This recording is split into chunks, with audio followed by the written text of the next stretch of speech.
দুনিয়াতে যারা তাকে বস বা নেতা মানত, আজ তারাই তাকে কুকুরের মতো ছিঁড়ে খাচ্ছে।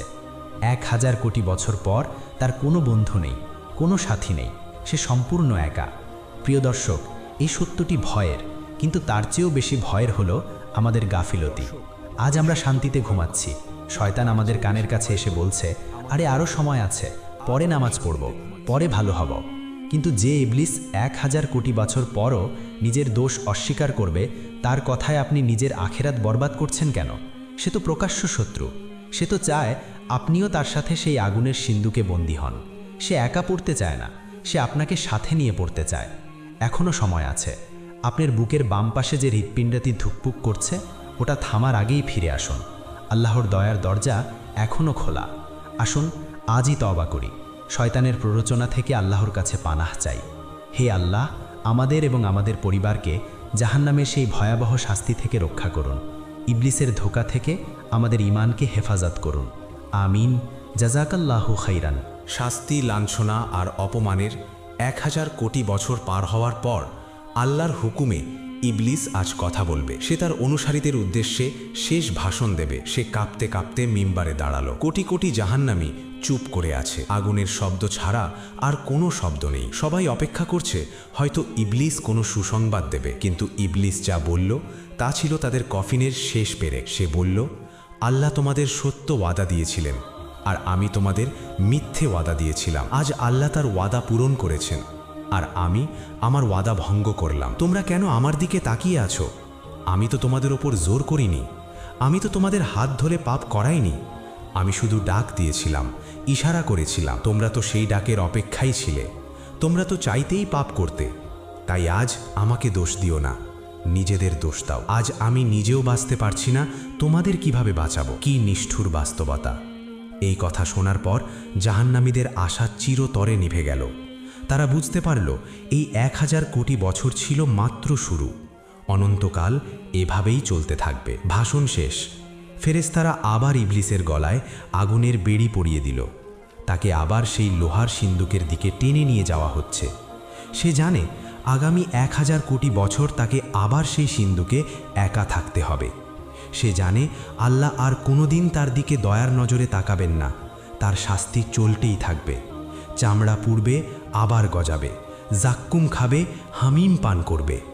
পবিত্র কোরআনে আল্লাহ বলেছেন, খালিদিনা ফিহা আবাদা, তারা সেখানে চিরকাল থাকবে। কোনোদিন যদি এমন ঘোষণা আসতো যে 1 কোটি কোটি বছর পর জাহান্নাম থেকে মুক্তি দেওয়া হবে, তবুও ইবলিস এবং জাহান্নামীরা আশায় বুক বাঁধত। কিন্তু না, সেই দিন কোনো দিন আসবে না। 1 কোটি বছর নয়, 100 কোটি বছর নয়, গণিতের সব সংখ্যা যেখানে শেষ, সেখান থেকেও আরও সামনে। একবার কল্পনা করুন, ধরুন পৃথিবীর সব সমুদ্রের পানি দিয়ে জাহান্নামের আগুন নেভানোর চেষ্টা করা হলো, শেষ হলো না। ধরুন পৃথিবীর সব গাছপালা, সব বই, সব কাগজ একসাথে করে ইবলিসের শাস্তির দিন গুনতে লাগলাম, গোনা শেষ হবে না। ধরুন একটা পাখি প্রতি 1000 বছরে একবার এসে জাহান্নামের পাহাড় থেকে একটা করে পাথর নিয়ে যায়। পাহাড় শেষ হয়ে যাবে, কিন্তু ইবলিসের শাস্তি শেষ হবে না। এটাই অনন্তকাল, এটাই জাহান্নাম। প্রিয় দর্শক, এই পুরো গল্পটা শুনে আপনি হয়তো ভাবছেন, এটা তো ইবলিসের গল্প, আমার সাথে এর সম্পর্ক কি? সম্পর্ক আছে, আর সেটা খুবই গভীর।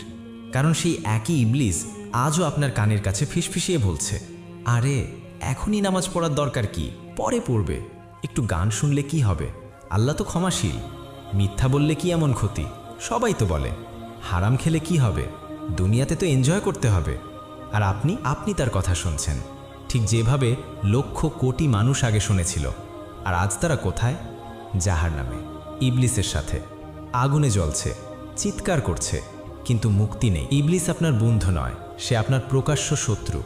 কুরআনে আল্লাহ নিজেই বলেছেন, ইন্নাশ শাইতানা লাকুম আদুউন ফাত্তাখিযুহু আদুওয়া, নিশ্চয়ই শয়তান তোমাদের শত্রু, তাই তাকে শত্রু হিসেবেই গ্রহণ করো। সে চায় আপনি তার সাথে জাহান্নামে যান।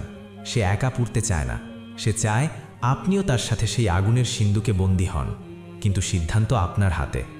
আপনার বুকের ভেতর এখনও হৃৎপিণ্ড স্পন্দিত হচ্ছে, আপনার ফুসফুসে এখনও শ্বাস চলছে, আপনার শরীরে এখনও রক্ত প্রবাহিত হচ্ছে, মানে আপনি এখনও জীবিত। আর যতক্ষণ জীবিত ততক্ষণ তওবার দরজা খোলা। আল্লাহ বলেছেন, কুল ইয়া ইবাদিয়াল্লাযীনা আসরাফু আলা আনফুসিহিম লা তাকনাতু মির রাহমাতিল্লাহ। বলো, হে আমার বান্দারা যারা নিজেদের উপর জুলুম করেছো, আল্লাহ রহমত থেকে নিরাশ হয় না। আজই ফিরে আসুন, আজই তওবা করুন, আজই নামাজে দাঁড়ান, কারণ কাল হয়তো সুযোগ থাকবে না। ইবলিস আজ জাহান্নামের তলদেশে পড়ছে।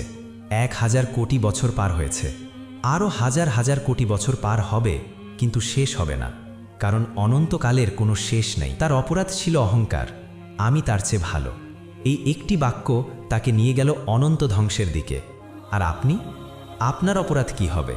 গাফিলতি, অলসতা, পাপের প্রতি ভালোবাসা, নাকি আজই সিদ্ধান্ত নেবেন আমি ফিরে আসব, আমি বাঁচব, আমি জান্নাত চাই? সিদ্ধান্ত আপনার, কিন্তু মনে রাখবেন সময় খুব দ্রুত ফুরিয়ে যাচ্ছে। হে আল্লাহ, আমাদের এবং আমাদের পরিবারকে জাহান্নামের আগুন থেকে রক্ষা করুন। ইবলিসের ধোঁকা থেকে আমাদের হেফাজত করুন, আমাদের ঈমানকে মজবুত করুন, আমাদের গুনাহ মাফ করে দিন।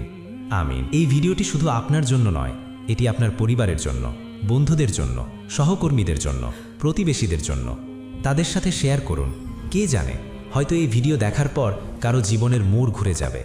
হয়তো কেউ আজ তওবা করে ফেলবে, হয়তো কেউ নামাজে দাঁড়িয়ে যাবে, আর সেই কারণে হয়তো আপনিও সওয়াব পাবেন। রাসূলুল্লাহ সাল্লাল্লাহু আলাইহি ওয়াসাল্লাম বলেছেন, যে ব্যক্তি ভালো কাজের দিকে ডাকবে সে সেই কাজ করা প্রত্যেক ব্যক্তির সমান সওয়াব পাবে।